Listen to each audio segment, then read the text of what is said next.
Welcome, everyone. This is Sad Boys Mets Club.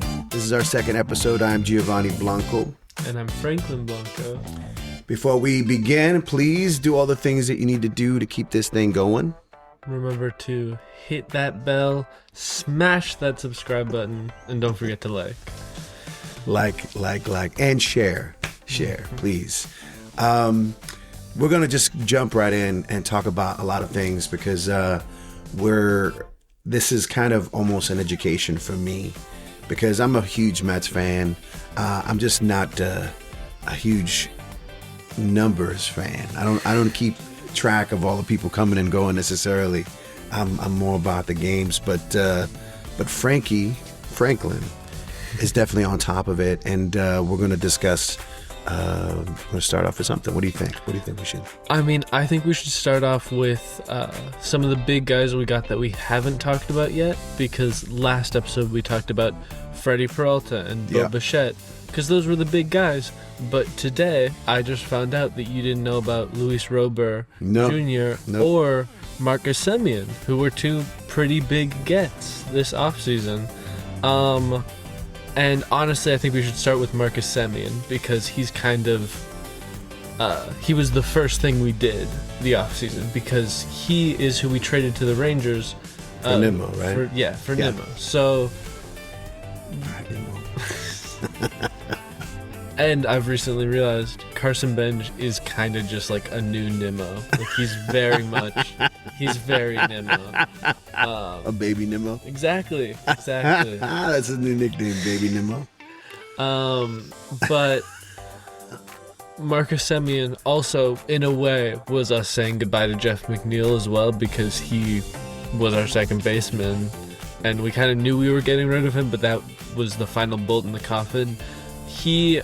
Marcus Semien plays second base, used to be really an elite batter. Like he had one season with the Blue Jays where he hit like 40 home runs. Yeah, I do remember that. Yeah, and he got a massive contract with the Rangers. And he was their captain for the longest time, including when they won the World Series. And he's also known as like a good clubhouse presence, and he's one of the best defensive second basemen. So that's what's his status in the last few years though? He's not that great batting, but when you look at it and you compare it to McNeil, he was a little bit off because of like injuries and that kind of thing this year. He's gonna be a better player overall because that was another thing is we wanted to focus on the defense, and he is about as good as you can get. Like we have one of the most solid right up the middle pairs you could get with Lindor and Semien. And at spring training they're already talking, they're already vibing because Lindor's done his surgery, so they're already getting along. That's a quick one. That's awesome. I want to move on to Luis Robert because that's like, yes. You said to me that we just got this new guy. I just saw him because he just did a press conference yesterday. Yes, he just did his press conference. So it was just one of those things. I was just like, "Who's this guy?" It's like it feels like we're kind of overloaded, but I know that that's the case always in spring training. That you're always kind of like, yes, it's a 50-man team or something like that. We have a lot of guys in our spring training, but Luis Robert was who we got for Acuna. Okay. So when we did that trade, we needed somebody in the outfield, and that was like a long talked about thing. I wasn't the biggest fan of it, but I'm kind of getting more on board now because I think he has high upside. He's played great before, and he can play great. We've seen. I'm really excited. I think we needed a good like center fielder. Because is he going to be the center fielder? Right now he is our center fielder because if somebody's playing somewhere else, it's going to be Carson Benge is playing right field. Right, yeah, Soto's in left. Because Soto moved. So he should be our center fielder, but he's not big on playing a full season. Like normally things happen. So we do have a lot of insurance in guys in the outfield. Like we have, even Beatty. I bet Beatty could play like center. I have faith. I think Beatty could pitch if he wanted to. I'm high on baby. But Rober, speaking of Rober, funny thing, I might add, the White Sox general manager was so high on Acuna. Like, he thought so highly of him. He was like, he's the most versatile player ever. He's a switch hitter. And he mentioned that he was a switch hitter, like, in 5 different press conferences. And he's not. He just, like, I think he's just like he's one of the normal ones. So he did make a bit of a fool of himself, even though he's a good player to have. It was just really funny to see. But I want to quickly transition into another guy that we got, which is Mike Tauchman, because he's another guy who isn't going to play the full season, but he's very solid when he does, and he's just going to be great to have as outfield insurance. Like, he's going to be on our roster, I think. Yeah, I mean, you already told me that Robert's not going to be playing all season. Exactly, it's just good to have another guy in the outfield, and they're teammates. when Benge gets canceled. Said something a little too country. Oh. I love that. Let him be honest. Let him be clean. Let him be himself. No, he's great. I mean, he loves Juan Soto. He was in awe in spring training. There's some clips. He's like, oh my God, this is crazy that I'm playing with Juan Soto. But yeah, I'm excited. I think Mike Tauchman was a good get because I think we signed him on a minor league contract as well. So we kind of won with that. That is all for the new guys. I just for the guys we didn't mention last week, and yes, I mean, these were kind of surprises to me. Like I said, I wasn't keeping up with all the trades and all the things, just the big name ones. But it definitely gives me some assurance that we have some depth and possibly some options. We have a lot of depth. I mean, there's potential for more depth, I will say. You mean more trades? More trades. More I think more pickups, more trades.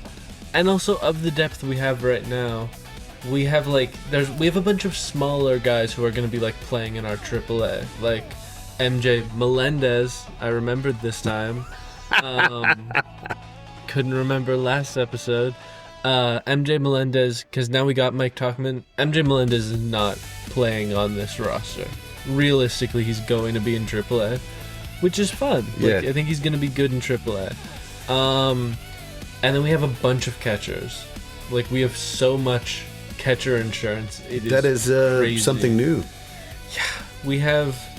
I think we might have like 5 catchers or That's more. Like, crazy. we have a lot because we got. We already had like 3, because we had Alvarez, Terens, and Sanger, and then we got I think 2 more on like minor league deals. Because I know we got at least one. We got one of the Dodgers, and I think we got somebody else too. Like, we have a lot of catcher safety. Yeah.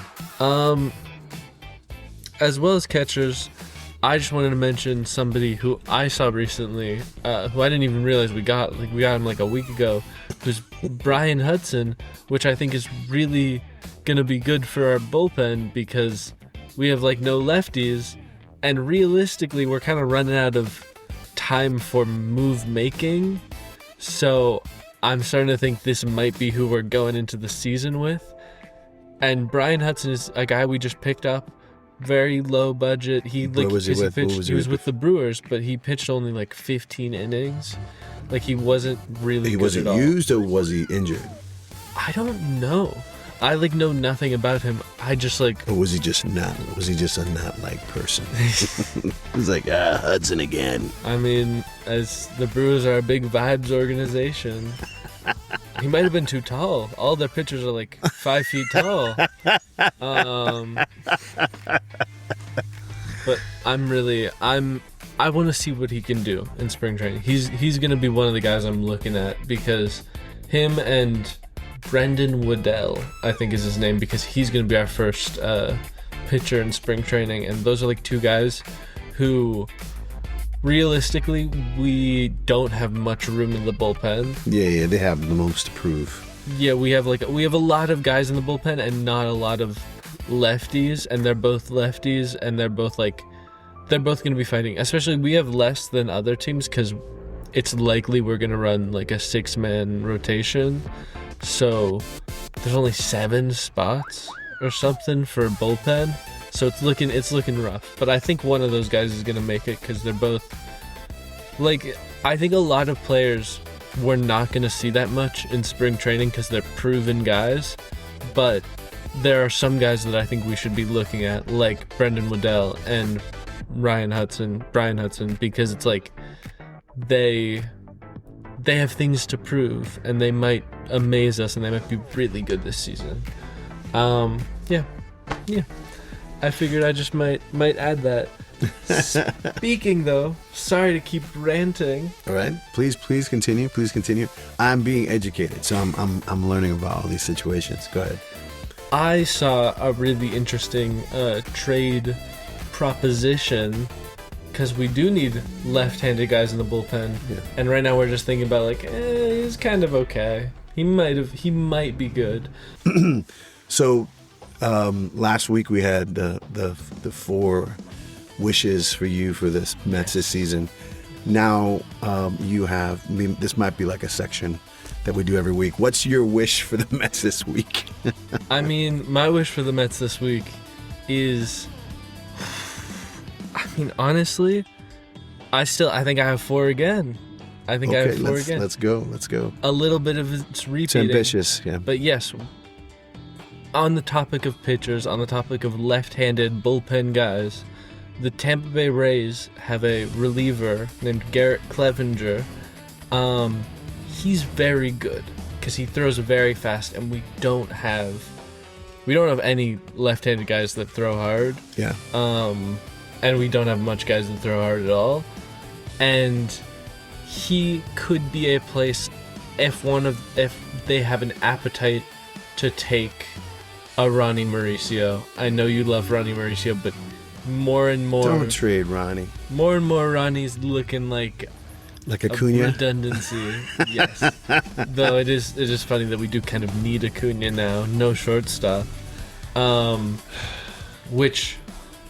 That was Garrett Cleavinger. Moving on, no shortstop. I have seen some people talking about Jose Iglesias could be brought back. Because right now, he's got nothing going on. He's doing nothing. Is he just in limbo? I don't know if he's a free agent or if he's with the Padres, but the Padres don't want him. He's not very good. I think let's wait till the spring training happens. I know, but all I'm saying. So tell me more about Garrett. Okay. Garrett Cleavinger. I kind of only had that to say. I think we could get rid of one of these extra guys that we have. We have so many guys in the camp. I think we could get rid of somebody, and a couple of catchers. Yeah, give or take a few. We need somebody to throw hard, and we need somebody who's good and left-handed, and it's like he is a good fit. Though I was looking, and there aren't links to him in the Mets. There are links to him being traded, but it's unlikely that he'll go to the Mets, which is a shame. But that's still, if I was hoping. So that's number 1. That's number 1.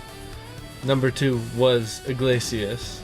Okay. Because anybody to fill shortstop, because it doesn't look like they want Brett Beatty to fill it in or Bo Bichette. Yeah. It doesn't look like they want any of those guys other than maybe Ronnie Mauricio, which is okay. It's better than okay. He's going to be our star. He's going to be our all-star. No, Ronnie Mauricio is going to be the shit. He is going to be like Marte. I think he's going to be like the Marlins all-star third baseman. I think he's going to go to one of the smaller market teams, and he's going to be the best player on that team in third or second base. I think he's more of a stationary guy. That's a good prediction. I don't like it though. Yeah. All right. So Iglesias number 2. What's number 3? Iglesias for shortstop. Number 3, I will say, talking about Marte, we're not bringing him back. We got Mike Tauchman. We're not re-signing Marte on an actual contract. It's just not going to happen. But what does Soto have to say? I mean, what I'll say is his BFF is leaving.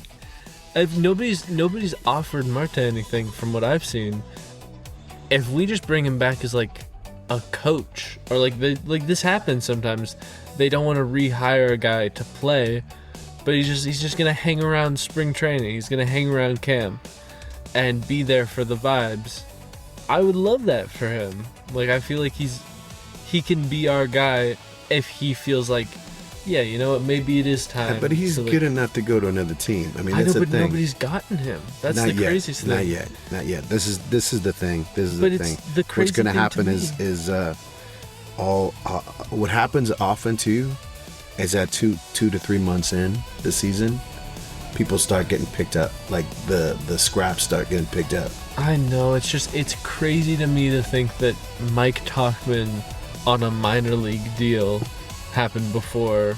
I mean, Marte has he is a good projected value. Like he is, man. He's still got a lot of stuff left. Yeah. But it's like, I want him back, and I don't think we're getting him back unless it's like in a position with the team rather than on the team.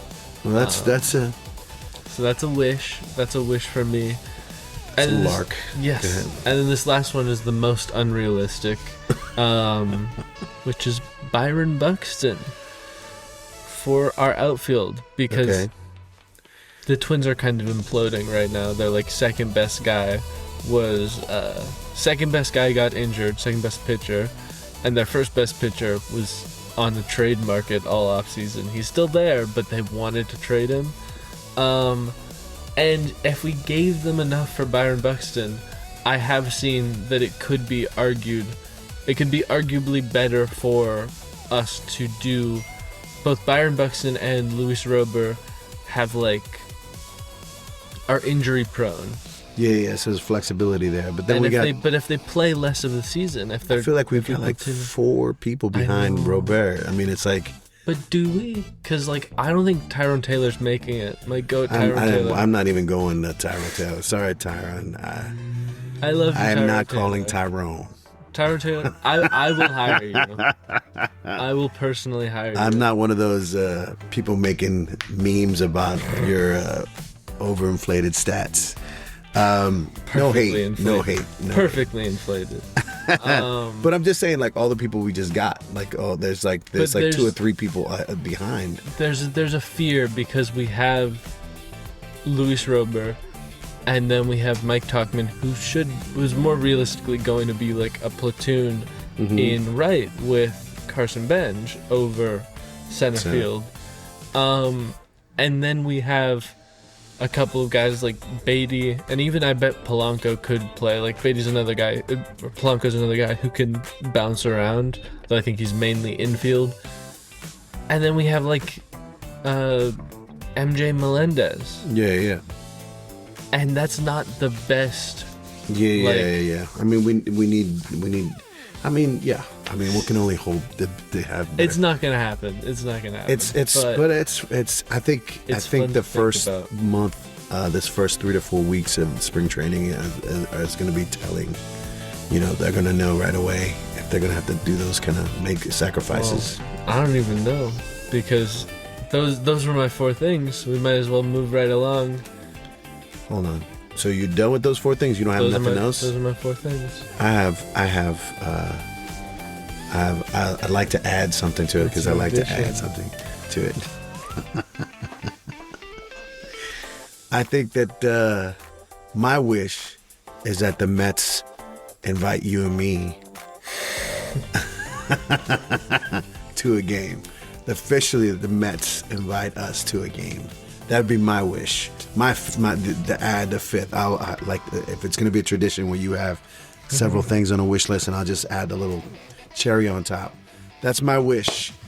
Mets officially invite Sad Boys Mets Club to Citi Field to a game I mean, we must have like at least 50 years of patronage up to this point, like combined. We'll do anything. Tell us what we need to do. I mean, we'll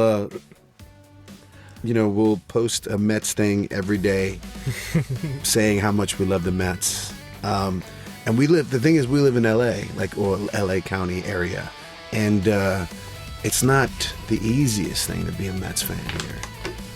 Not at all. It's not hard. Though there are it's more not hard. than you There's think. there's a lot of Mets fans out here. I mean, when we go to Dodger games, sometimes when the Mets are playing, there seems to be a good amount of Mets fans.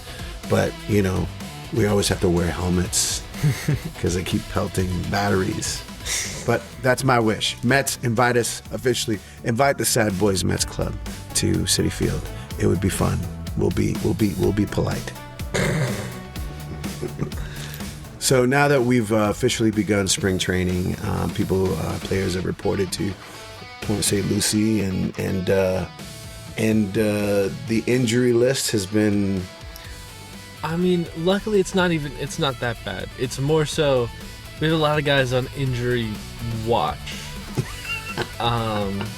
So I fear there's a couple of things we won't find out about during spring break just yet. Like, we won't find out the extent of our team, because, I mean, obviously Lindor's out, but then they also have Beatty, who was feeling a little bit of like hamstring. I think his hamstring was acting up, so he's still playing, he's still fine, but he's going to be taking it really slowly in spring training, as well as Rober, Alvarez, and I believe Polanco are all going to be taking it slow because they have injury history, which is good, because truthfully I wouldn't. I mean, want Polanco is really hurt. like the only one that.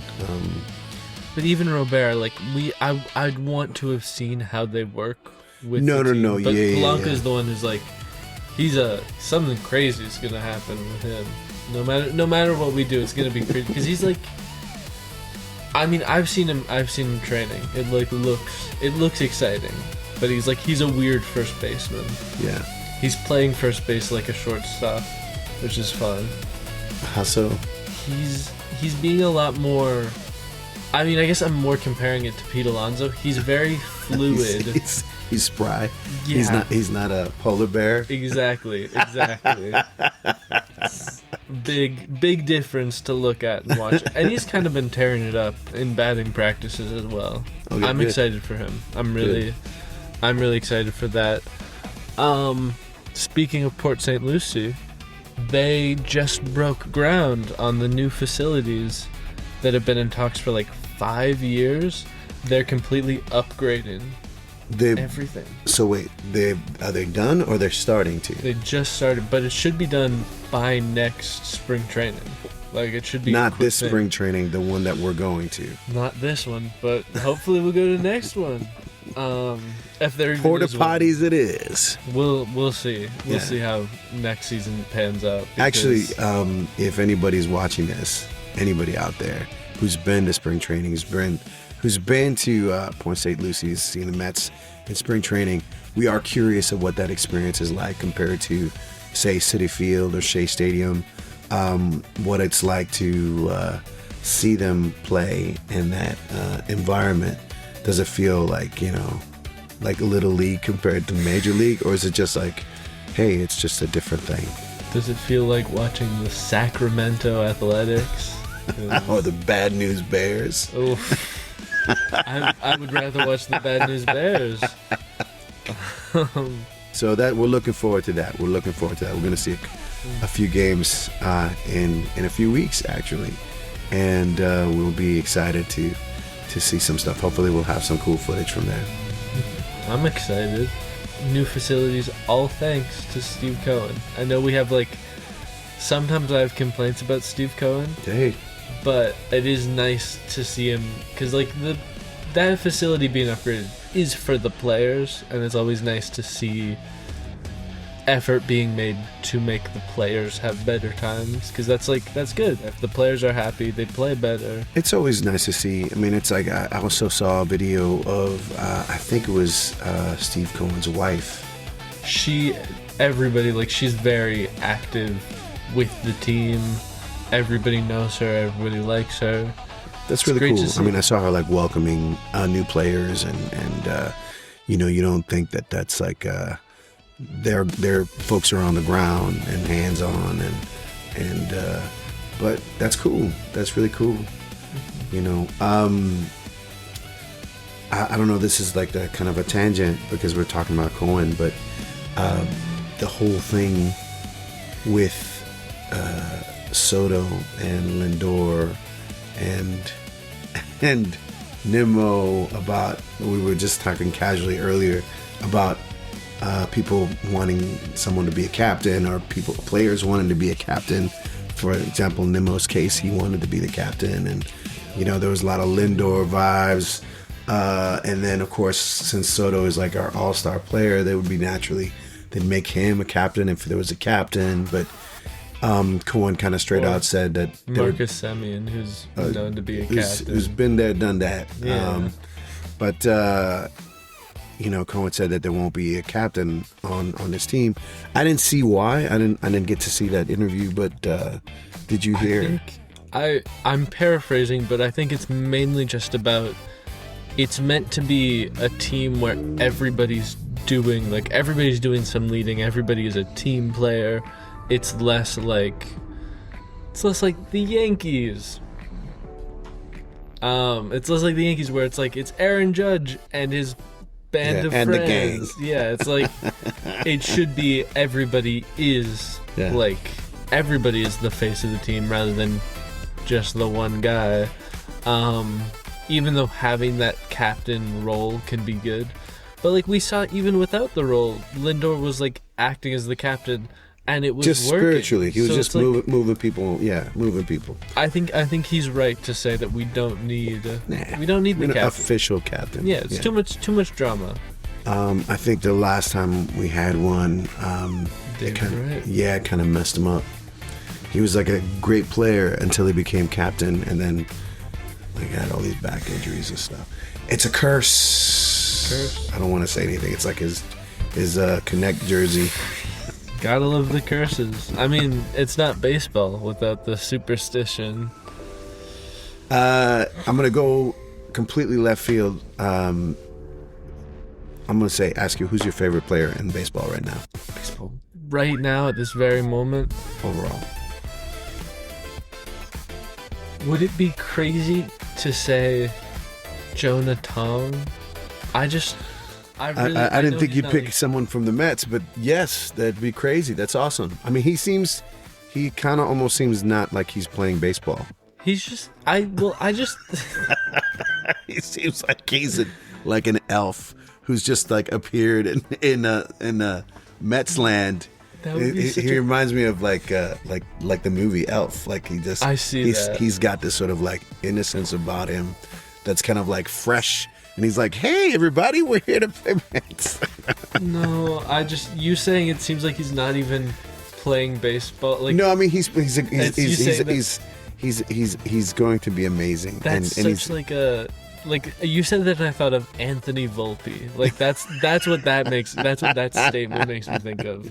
But no, I love his vibe. I'm just like, in terms of off field, like I'm following his Instagram. He's just like a pleasant guy. Like I like his vibes. In terms of on field, because I don't think we're even gonna see Tong until like summer maybe, which is good. I think he needs the time. In terms of on field player in general, I will say I've been very Yankees heavy for some reason. I will say Austin Wells, because I just found out he's Dominican, and he's white Dominican, which is I feel a little like, because everybody's clowning on him, like, who's this guy? He thinks he's part of the gang. I didn't know that. He's on the World Baseball Classic team. He's going to be playing on the He is our catcher. He's our starting catcher, and he's white as they come. This is how out of it I am. So Austin Wells, wow, he got lucky with that name. He probably would have been called something else. I mean, he's literally Austin Wells. Actually, if he was, straight to Dominican, Austin Wells would have been his first name. It would have been Austin Wells Dominguez. Ooh. I mean, that's not a bad name. That's fun. Austin Wells Dominguez. But no, hey man, we can joke with Dominican. It's okay. It's all right. Austin Wells. I'm liking his vibes. I'm excited to see him play. Yeah, with the Yankees. With the Dominicans. Okay, that's right. Because we'll be watching. Hopefully. I'll be rooting against him when we're playing the Yankees. But other than that, I'm excited. Yeah, that's my guy. What about you? Do you have any guys you're thinking of? I don't know. I'm kind of. I feel like I was in the when we got Soto. I thought it was like, oh, okay, well, he's, all-star player like crazy and biggest contract ever and blah, blah, blah. I've always been kind of slightly underwhelmed by him. And something's happened in the last few weeks where I feel like a click, like something's turned. And I feel like he's going to explode this year. I just feel like it's like there's something that makes me go... I mean, that was a down season. That was his best season ever, and he was awful for like the first couple of months. Like, that's crazy to put in perspective. He had a bad start to the year. Yeah, rough. And he was like incredible when you look at the stats. I mean, when you saw him play, it's like, I'm so excited. And maybe it's the left field. Maybe the left field is going to click for him. It's going to be big. That's who I'm excited about right now. I mean, and I know that's like that's a low-hanging fruit, but I feel... Maybe the third best player in the league. Behind? Aaron Judge, Shohei Ohtani. It's a shame. Okay, so wait, so between those two... And Bobby Witt Jr. I mean, there's a lot of discussion Bobby online between... Shohei Ohtani and Judge. Judge, let me just say, I've never seen compilations of Shohei Ohtani getting hit in the head with a ball. And I have seen that for Aaron Judge. And that is enough for me. Like, dude, you're the outfielder. Somebody tosses you the ball and you're like, oh, it just hits. Like, come on. Yeah. And that's the second best player in baseball. I mean, you have to. He's not the greatest fielder, but he is the best hitter, like by far. But still, Shohei Ohtani is like great pitcher, even better hitter. Yeah, that's crazy. Though not a Cy Young candidate. I keep seeing people are like, I think this is gonna be a Cy Young year. I don't think Shohei Ohtani's winning a Cy Young because I think, when you look at how his pitching versus the Cy Young winners, he's great, but you still lose a little bit of that,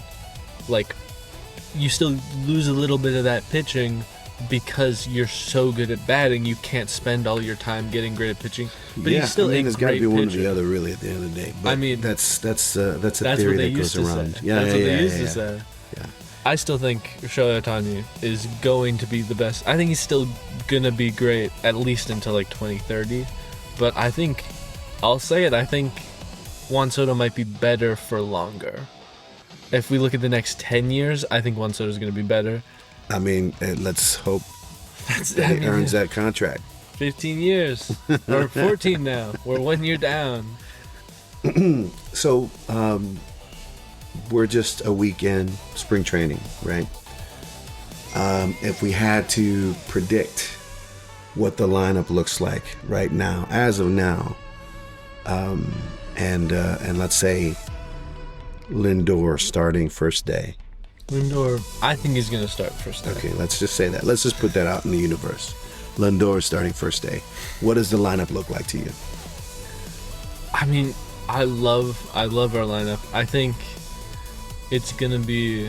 Just for the first stringers, like the first, I mean, first game. Even. Just first game. Alvarez catching. Yeah. I hate you, Luis Trans. I think Jorge Polanco first base. Okay. Marcus Semien second. Lindor short. See, this is where it's interesting, though. No, I think Bo Bichette will be our third base. I think last week I was DH. Last week I was less high on him, but people are like looking at it. People are like, I don't know. This is like, he's kind of pretty okay. No, I think he's gotta keep Beatty in there, man. Well, that's. Sorry. I want Beatty to have everyday field. Beatty's got to be in there because I think here's the thing. If I was hoping, if I wasn't being realistic, it would be Beatty third, Bo Bichette DH. But Bichette's got to be Lindor and Beatty's backup. I mean, it's like he's got to be we have a lot of third base backup. Let's be honest. Polanco, yeah. Other people. Mauricio. Vientos. Gotta love that he's still on the team. Vientos still hanging around. I think this is gonna be his year. He's gonna turn around. There was a bad message 2025. He just wasn't the same guy. He's gonna turn around. All right, so let's just go with your first thought. Bo Bichette on third, Lindor shortstop, Semien second, Polanco first. It means Carson. See, this is where I think Benja's gonna make our starting day. Yes, okay. I'm being positive. I think it wouldn't hurt to have somebody new, somebody fresh. Yes. On the team the first day, like people were saying that we shouldn't rush him, but I think he's ready. Yeah, I think so too. I mean, because it's just like, let the veterans be the backup. I think I would love to see Soto, Rober, Benge. I would love that. And then honestly, though, if we're being like that, we could also put Beatty DH. If Bichette is third and Vientos isn't hitting that good, put Beatty DH. He can even pitch. I'll put Beatty as our starting pitcher. I don't care. I'll stand on it. Say Beatty as our starting pitcher? Oh no, you're right. Bullpen. He'll be our closer. And I think Freddie Peralta is gonna start because I think he's our best pitcher. So we're going with Robert and Soto for the rest. Yes. Okay. I didn't hear that part. So starting pitcher first day, Peralta. For sure. Peralta. And if there were two pitchers that came after him, let's say three, to kind of like carry it out to the ninth and a ninth inning person. Who's our closer? I think I'm putting my numbers on. I think Peralta's giving us 6 innings. Yeah. I think he's giving us 6. I think he could even give us more, but 6 innings. I think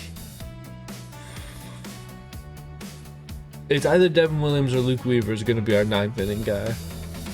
Honestly, I'll put Devin Williams. I think there's some Brewers synergy.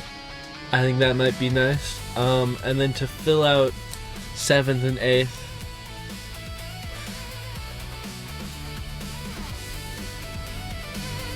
give me... I want to see Christian Scott. I want to see him take 2. I want to see him take them both because Christian Scott is looking good. Christian Scott is looking like... Because he got injured, and so he didn't play at all last year.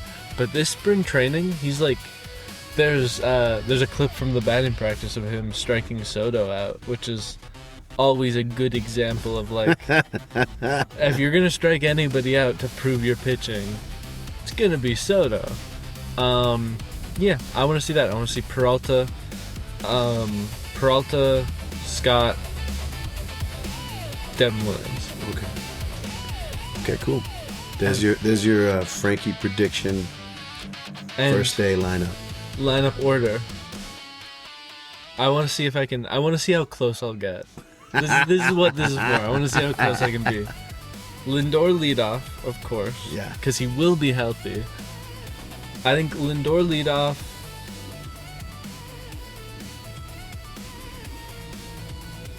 Does Soto hit second? No. No, but where does he hit? Fourth. Yes. Fourth. No, that's good. But no, I think third. Because he should have some protection behind him and have some guys on in front of him. That's what I'm thinking. Okay, but what are you thinking as far as before and after? I think I'm kind of... Ooh. Should Bichette be after him? Bichette should be fifth. Bichette's fifth. Okay, what are you thinking? Beatty is second. Ooh, Beatty second. Yeah. Oh my goodness. Yeah. So Polanco third or Rober third? No. Or Benge. Or Alvarez. I don't know about Benge. Alvarez is 8. Benges are 9. Yeah. Alvarez is our 8. So you're either thinking Polanco or Robert. In front of. No, then I would push it. So I'd do Lindor, Beatty, Soto, Bichette, Polanco, Robert, Alvarez, Benge. God, that's a good lineup. Is that all of them? Yes, when you look at that lineup, that is nice. Yeah, if they hit. I think they're hitting good. Alvarez. The question mark is always the second half. It's like really kind of like, because if these guys. I mean, honestly, I think Alvarez is going to be great. I hope so. I hope he gets that like fire again, somebody last year. Somebody break his finger. That's what we need. Just the one finger and we'll be good. He's gonna be incredible. That's our lineup prediction. So, this is Sad Boys Mets Club, and Franklin had a question about fantasy baseball and how does it work and all that. And I think I haven't played fantasy baseball since 1997. Since 1997. Back in my day. And it was really more of a work thing, like the people that I was working with at the time, and it was just kind of, you pooled in money, and then everyone just picked their players, and we would trade, and you would just go on the stats of every day. And now it's like everything is so automated that that it's all locked in, like who you pick. And I think you can still do trades though. You can totally do trades. It's just it's such a setup thing. Like, I remember that it was at the beginning of the sort of internet being resourceful for that kind of activity, because they just they made these things easy. So you'd go online and you had I haven't seen it since. It can only be like 10 times better, where it's like you don't even you just check your players every day, as opposed to like we had actual to do this isn't whatever, to do math basically. And I remember doing it for a couple of years and coming close but not close enough, and then whatever, it was just, the winner would win like $200. It would be like $10 or $20 a player or whatever. Illegal gambling, y'all. Not promoting that, but yeah, it'd be fun to do it again. I mean, I guess we could reach out and say who's down to do some fantasy baseball with us. We can do $20 a pop. There's got to be a league that we could do. I don't even care. We gotta do it for money. It ain't real if it ain't for money. Let's just do it for fantasy money. But yeah, I wanna learn. I wanna do it. I feel like I have so much in my head. I could make good use of it. But yeah, putting that out into the world. Put money on it. I'm kidding. I'd put money bad on influence. So I guess we're just reaching out to our friends and relatives and saying, hey, who wants to do fantasy baseball with us? We got a little time left. Mm-hmm. Season's almost starting. We got just about a month and a half left. What else do we want to talk about? We could talk about the World Baseball Classic. Okay, World Baseball Classic. What are we talking about? How's it looking for the Dominican roster? It's looking great. He is looking great. I know Austin Wells is catching. Austin Wells carrying this team. Well, no, I'm really excited because I've seen a lot of different rankings of teams. Yeah. And the Dominican Republic is solidly second, which is more than I Who's would first? have thought. USA, by far. Oh, of course. Because this is the first time they're actually letting everybody play. It's like this is an actual all-star team. They have Paul Skeens and Tarek Skubal in the same rotation. That's like, that makes sense. But I thought we were going to be third because Japan is like the reigning champions. I kind of assumed we would be third. But if you look at our team, it's great. Tell me who's on it. It's going to kill me. Pedro Guerrero. So Joaquin close. Andujar. So close. Vlad Guerrero. Vlad Guerrero Jr. Vlad Guerrero Jr. Wow. One of, if not the best first baseman. I don't remember his name, but we have second baseman and Ketel Marte on short, and those both guys from the D-backs, probably the two best of their respective positions. Like, other than like Bobby Witt Jr., we kind of have the best shortstop, second base kind of thing going on. Then we have Manny Machado with second half potential to get Jose Ramirez, who I would rather have. I know you're a Manny Machado guy, I'm but a Machado guy. I would rather have Manny Ramirez. But like, Manny Machado is great. Then we have Juan Soto and two other guys in the outfield who I don't know, but I looked at their stats. Incredible stats. And then we have pretty good pitching. I know we have, I think we have Sandy Alcantara.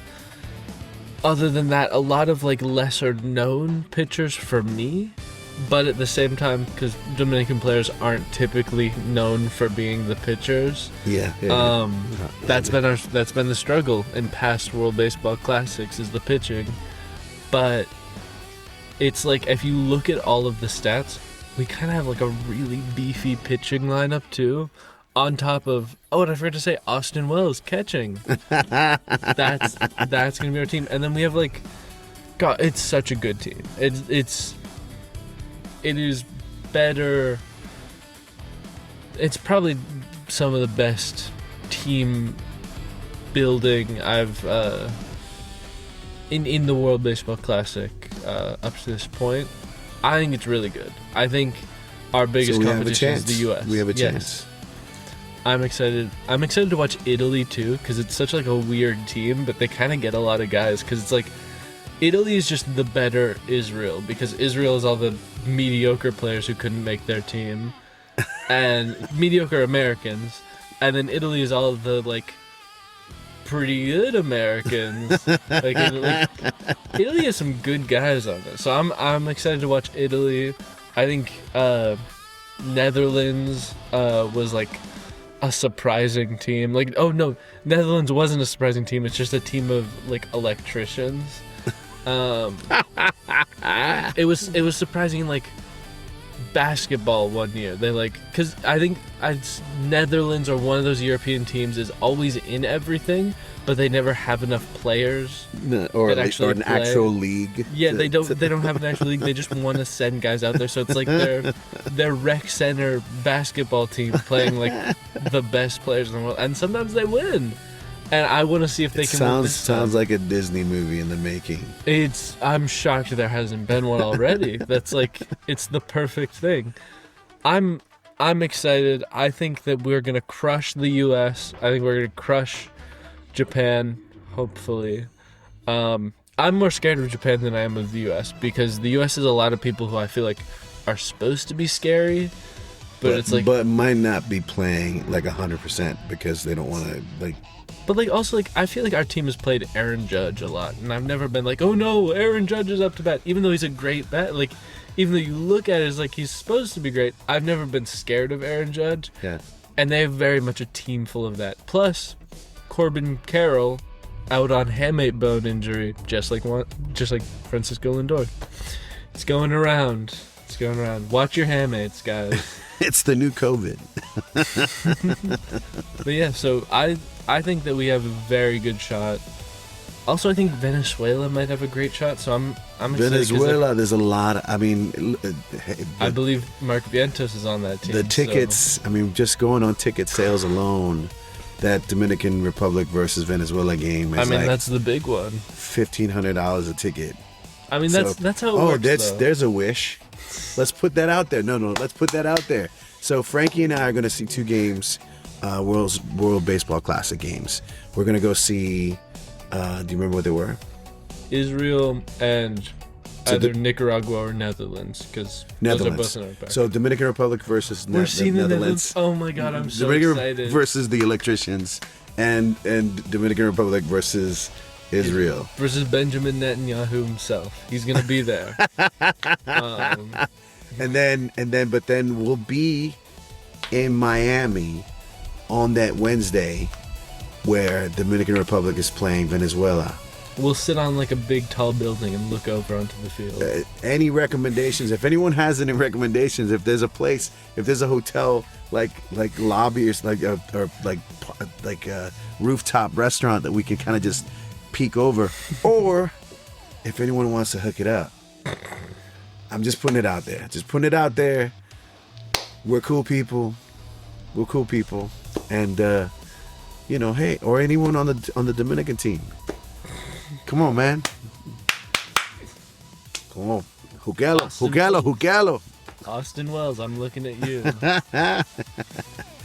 Real quick, you know what? It's a good segue to do the Dominican word of the week, and I think that we should probably keep it apropos to baseball. And I'm going to say the Dominican word of the week is ponchao. Ponchao. Or ponchar. But ponchao. It sounds Asian, Japanese, or Chinese. Ponchao. But ponchao means struck out.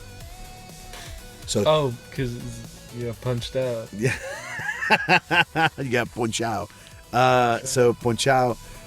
So if si te van a ponchar, it's like they're gonna strike you out. But si está ponchao, you struck out. Ponchao. And my favorite thing is listening back in the day, watching Dominican baseball growing up in Dominican Republic. The announcers would say, it was an ad. They would stick in ads for every sort of play. So if it was like if it was a third strike, they use this company called Pintura Popular, which is Popular Paints, and they would say he got painted, he got struck out by Popular Paints, and the pitcher's name, but it's like Lo ponchó y le pintó con la mejor Pintura Popular. And I never forget that. That's such a crazy thing. But ponchao, that's Dominican of the word of the week. Ponchao. Okay. Any good movies you see lately, or? Movies, I mean, yeah, but I don't know how they relate. What did you watch? I mean, bad movies, I can tell you one right off the top of my head. Which Wuthering one? Heights. A really, really bad one.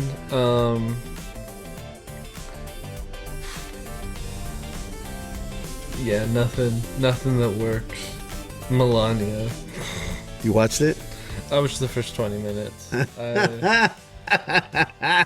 Because I saw Dracula right before it, and the timing worked out to where I could just walk over and not get a ticket from Melania, and then I just watched the first one. It was really bad.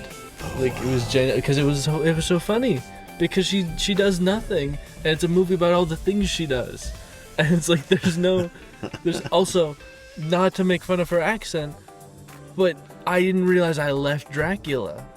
It was like it was the same thing. It's like I love the name. It's like, and all of her assistants, by the way, gay men and immigrants. It was like a crazy thing to watch, just in act of them. And also, everything she did was like, actually, I think this should be like that. And then it would cut to them, and they'd be like, we can't do that.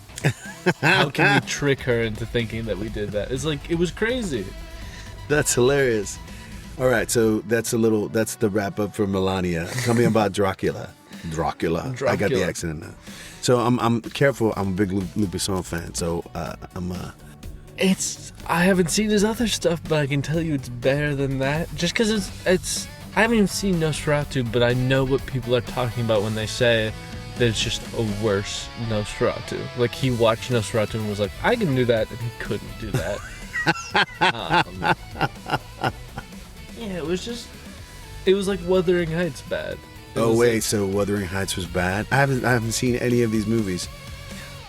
You shouldn't see Wuthering Heights. I can tell you that right now. That's one you don't have to see. The trailer's a little bit too much for me, so I thought the trailer was great. That's really? like, the trailer was the part that... The trailer seemed like a cologne perfume commercial. Exactly. Like, I mean, that's all of her movies. That's like that Emerald Fennel. That's like the movie she makes. It was Saltburn again. Yeah. But I hated it more because I had an expectation that it would be better. Yeah. Because I didn't think they'd let her make another Saltburn with bigger name actors and an actual like book property attached that's people love. But she did. People love those movies. Not many people. I think we all agreed. This was the movie that made me realize that I actually don't like Margot Robbie. Like, oh, that's too bad. I think she made a great Harley Quinn. Harley Quinn. I think she was good as Harley Quinn, but like it's like at a certain point you either retire or you pick a new niche, and she's done neither. And Margot, I still love you, Margot. I still love you, Margot. But then Jacob Elordi was in it too, and it was so much worse. I hate you, Jacob Elordi. No he's so good in Frankenstein. He's so good in Frankenstein. He looked like Frankenstein. To be fair, he looked like he just kept going. He walked from set to set. The makeup didn't come off. Exactly. I'm going to add my only review for this week, because it's the only movie I've seen this week, was a movie called Tender Mercies. That was directed by Bruce Beresford, I believe from 1982 or 1983. Robert Duvall is the lead in it, and he plays kind of a washed-up singer, songwriter, country singer, who's had a lot of problems with alcohol and tries to kind of collect himself and put his life back together, and is dealt with a lot of tragedy. And it was one of the most. He won an Oscar for it, but he passed away this week. So I was just like, I needed to watch a Robert Duvall movie. And man, I hadn't seen that movie since I was a kid, and I didn't, I remember being moved by it, but to see it now, to see something and like it's people like to say, like, sometimes it's like watching paint dry. I like watching paint dry. If it's like the right colors, it's perfect. It's just, it was so poetic, and his acting in it is so pure and honest. And also, I didn't know this before, but when I saw the movie as a kid, but he actually sang and played in the movie, played guitar and sang, and he wrote some of the songs. So there was there's definitely authenticity to it. There was truthfulness, and the sort of like, it was so beautiful. It was beautiful. It stayed with me it's still with me right now. So Tender Mercies, Robert Duvall, rest in peace. Rest in power. Great actor. I think we can end it here. I can end it here. Yeah, let's do that. Once again, y'all, this has been Sad Boys Mets Club. Thank you for listening or watching or hanging out. Wait. I feel bad. What? You gave a positive movie review, and I only gave my negative ones. All right, Let me throw one in there. I don't even have to explain it. Water Lilies. It's a French movie about lesbians. It's really good. It's by Portrait of a Lady on Fire. Ooh, I love that movie. It's by the same director. Director. One of the main characters is the main character in this as well, like main actresses. So I love that movie. Okay, so it was really good. It felt very like tangibly real, and like the emotions were it was very well made. I really liked it. Water Lilies, y'all. Water Lilies. Okay. It's very hard to find though. You might have to pirate it. Don't pirate it. No, don't do it. All right, thank you all. This is Sad Boys Mets Club. Thank you for hanging out with us. I'm Giovanni. And I'm Franklin. Do what you got to do. Smash that subscribe button. Hit the like and ring that bell. And share.